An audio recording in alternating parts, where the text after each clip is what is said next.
izuzetna mi je čast da ispred grada Beograda mogu da pozdravim ovaj divan jedinstven događaj koji će, sigurno sam, ulepšati leše našim Beograđanima i našim dragim gostima koji dolaze u naš glavni grad.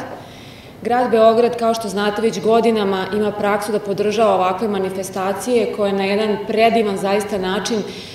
podržavaju događaje koji kulturno obogaćuju našu prestonicu i ulepšavaju život našim sugrađanima i onima koji dolaze u naš glavni grad.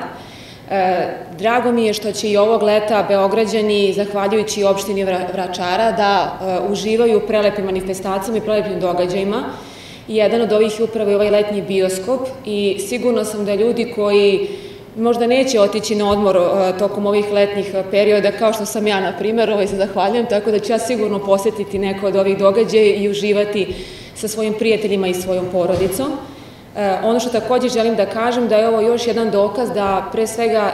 grad Beograd i opština Vračar i dalje vode računa o mladima i o starima i o događajima koji se dešavaju u gradu Beogradu,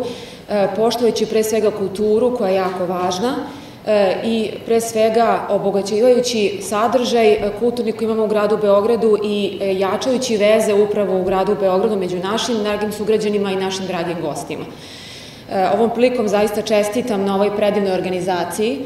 Očekujem da ovakvih događaja, što se tiče inicijativa opštine Vračar, bude još više, a grad Beograd će uvijek podržavati, jer su ovo važni događaji i važne manifestacije koje će da obogate naš glavni grad i da učine još lepši život našim sugrađanima i našim dragim gostima kojih je sve više u našem gradu Beogradu.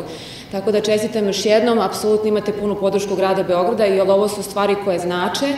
koje su pozitivne i koje dugo traju i, kao što sam rekla, ulepšaće život našim sugrađanima u gradu Beogradu.